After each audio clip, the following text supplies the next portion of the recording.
Hello. Today there will be some pretty heart-stirring stories. They will not just be heart-stirring. They will be captivating, making you sit in front of the screen and listen to them from beginning to end. Let's begin. I think my wife just held up a mirror, and I'm not sure how to move forward with what I saw. I'm not even sure why I'm posting here. Maybe because strangers feel safer than people who know me. Maybe because I'm scared of what I'm feeling and don't want to unload it on the people I love. Earlier today, my wife sent me a long, gentle message about our communication lately. She wasn't attacking me. She wasn't angry. She said all of it calmly and with care, but reading it hit me in a way I didn't expect. She said that sometimes I sound sharp, even when I don't mean to. She said she feels stuck because if she gives input when I'm handling parenting things, I get frustrated. But if she stays quiet, that frustrates me too. She said the kids sometimes go quiet around me because they're worried about saying the wrong thing. And she said it hurts her when I seem irritated or defensive when she's just trying to talk. Seeing those words laid out like that, I felt something inside me drop. Like a truth I've been avoiding finally stepped forward. You know what hits me first? Not the criticism, not even the kid's part, even though that hurts the most. It's the way she did it. She didn't attack him. She didn't explode. She didn't threaten or accuse. She spoke carefully. And sometimes that's worse than yelling, because there's nowhere to hide. When someone calmly tells you, hey, this is how you're showing up, you don't get to blame their tone. You don't get to say they're emotional. You're just standing there with a mirror you didn't ask for. And the scariest part, he didn't deny it. He felt it drop inside him, because on some level, he already knew. What broke my heart is the kids going quiet. That's not rebellion. That's not disrespect. That's adaptation. Kids don't go silent because they don't love you. They go silent because they're trying to stay safe. And I don't think this man is abusive. I don't think he's cruel. I think he's overwhelmed and doesn't realize how loud his internal pressure has become on the outside. And the fact that his wife still chose gentleness? That tells me she's not giving up. She's reaching. The truth is, I've been struggling more than I realized. Or maybe more than I wanted to admit. I've been carrying a mix of grief, stress, and this old aching fear I've never learned how to voice. I grew up without a father. My mom worked herself nearly into the ground, raising me and my twin. I learned early that the safest way to survive was to handle everything alone, to not need help, to not be a burden. And now I'm a husband, a dad, a man trying to build the family he never had. But sometimes when life gets heavy, something in me changes. I get rigid, sharp, closed off, like some version of me takes the wheel, a defensive, blazing version. This is the part people miss. He didn't choose this mode. It was trained into him. When you grow up learning that needing help equals danger, your nervous system doesn't care how good your life is now. Pressure hits, and boom, survival mode. And survival mode doesn't ask, is my family safe? It asks, how do I not fall apart right now? That's why he gets sharp, not because he's angry, but because he's scared of collapsing. Almost like the Ghost Rider thing. And that's not some dramatic comparison. It's just the image that came to mind when I read her message and really sat with my own actions. In the movie, he's still him, but there's this fire that overtakes him when he's under pressure or pain. That's how I feel sometimes. Like there's a burning, defensive version of me that steps in when I'm overwhelmed, and I don't fully control it. I don't want to live like that, and I sure as hell don't want my family to feel it.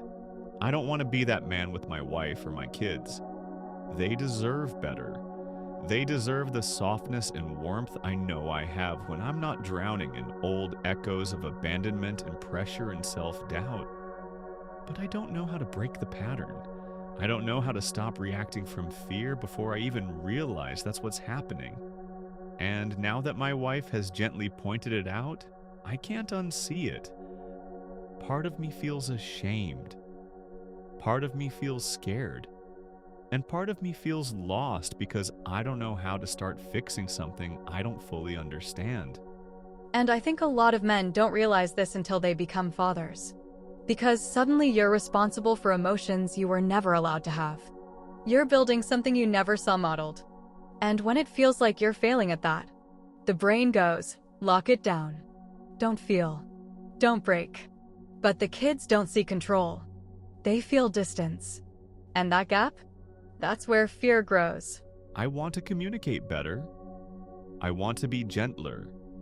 I want to be someone my kids aren't afraid to talk to, and someone my wife feels safe approaching instead of tiptoeing around. I just don't know how to move forward without feeling like I'm failing at being a husband and a father. Exactly the roles I've always been terrified I'd mess up.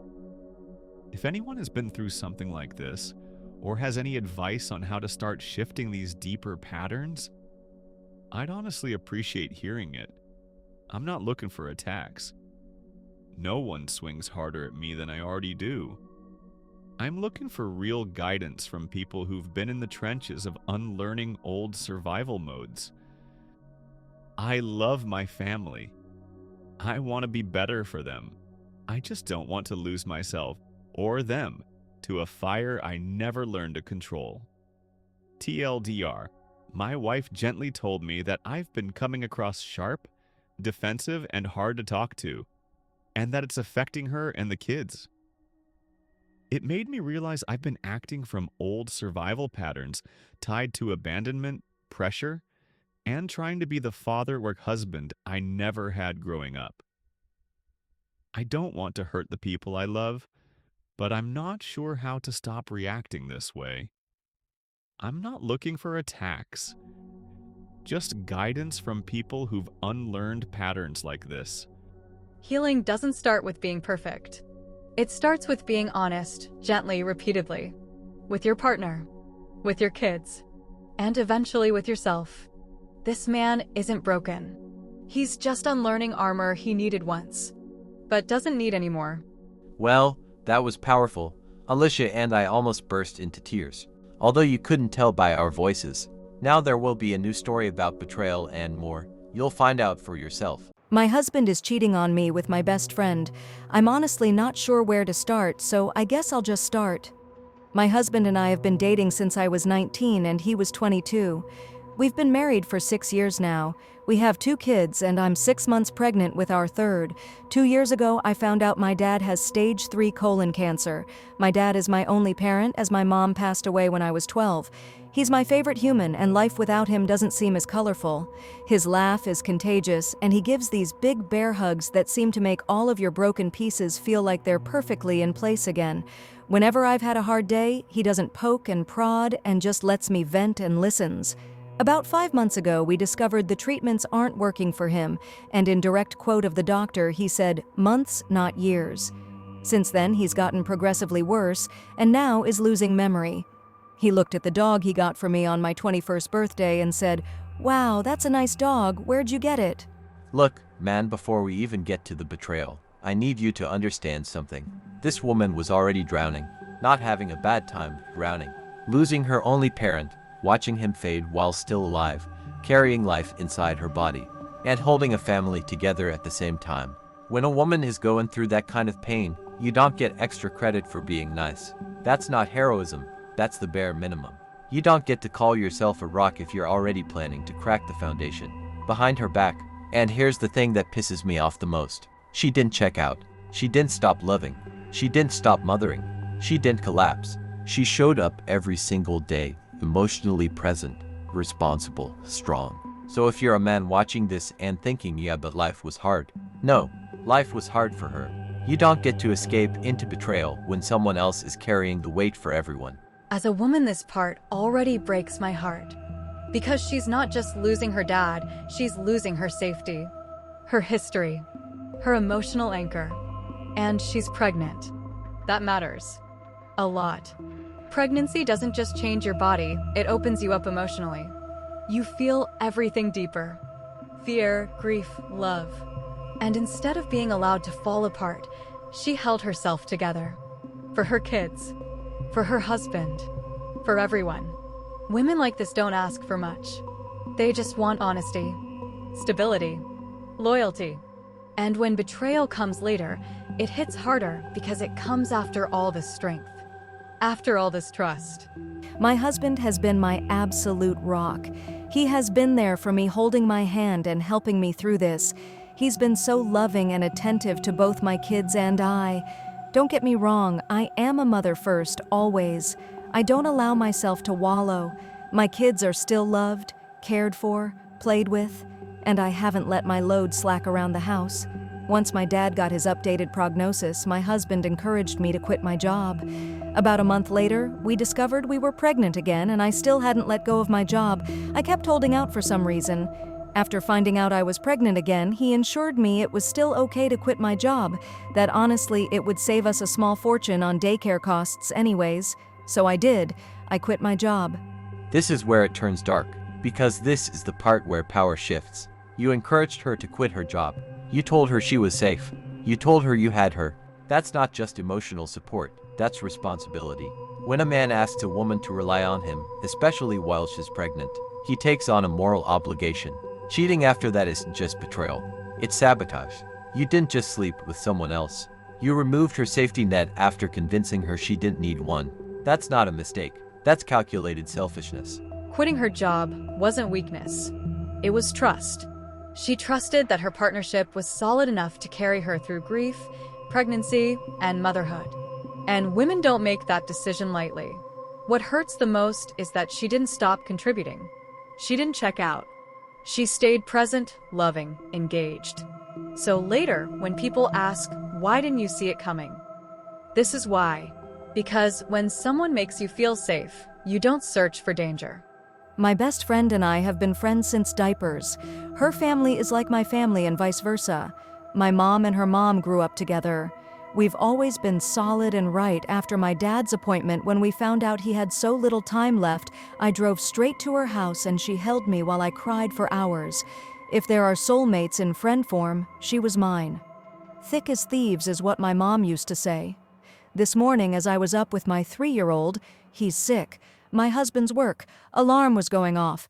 He has a few he sets, so I turned that one off and gently woke him up. He said he was up late working, so he took the morning off. Rolled over and went back to sleep. As I went to turn off the remainder of his alarms, I saw a text from my friend on his lock screen that said, "I'm assuming since there hasn't been an angry pregnant lady on my doorstep, you haven't told her about us yet?" This is where I stopped being calm. Because cheating is one thing. Cheating with her best friend is psychological violence. That's not lust. That's betrayal with intent. You didn't just cross a line. You burned down her entire support system. You took the one person she ran to in pain and turned her into the knife. And the fact that you did this while her father is dying, that's not being human. That's being cruel. This part is devastating. Because that friend wasn't just a friend, she was family. Women don't let just anyone hold them while they break. That level of intimacy is sacred. And losing both a partner and a soulmate friend at once, that's grief stacked on grief stacked on grief. The fact that she didn't scream, didn't explode, that's survival mode. That's a woman protecting what little peace she has left. Time froze in that moment. I took his phone and walked away and just read their conversations. 4 months this man has been fucking my best friend. 4 months these people have been lying to my face. And I know what you're going to say, you should have seen the warning signs. But I've been clutching this phone in my hand for 2 hours and nothing. He has been so loving and attentive to me, but he always has been, so kind and gentle. There has been no late-night work nights except for once in a blue moon. There has been no lingering touches between them or even glances. They act as they have since the day I first introduced them. How sick is it that she calls him her brother, but she screws him? I know so many people get a moment of clarity in situations like this, but I have none. Aside from being sad about my dad, I haven't changed. I'm still a loving wife and mother. I still doted on him and my children. I talk to him about how he is doing and how was his day every freaking day. I haven't allowed the ground to swallow me whole. I know what I have to do now, but I just don't want to. I'm about to lose my family and my support system in one blow. I'll confront him tomorrow. Today? Today I just need this last 24 hours of peace. As for her, I won't give her the satisfaction of a response. I don't care why she did it. She did it and it's done. I was always the friend who cleaned up her messes. After today, I will cut her out of my life like she never mattered at all. This has to be the hardest storm I'll ever weather, but damn it, I know it'll sail through it. If not for me, for my children. What I respect most, she didn't beg, she didn't bargain, she didn't ask why. She chose clarity over chaos. And to the man who did this, you didn't destroy her. You revealed who you are.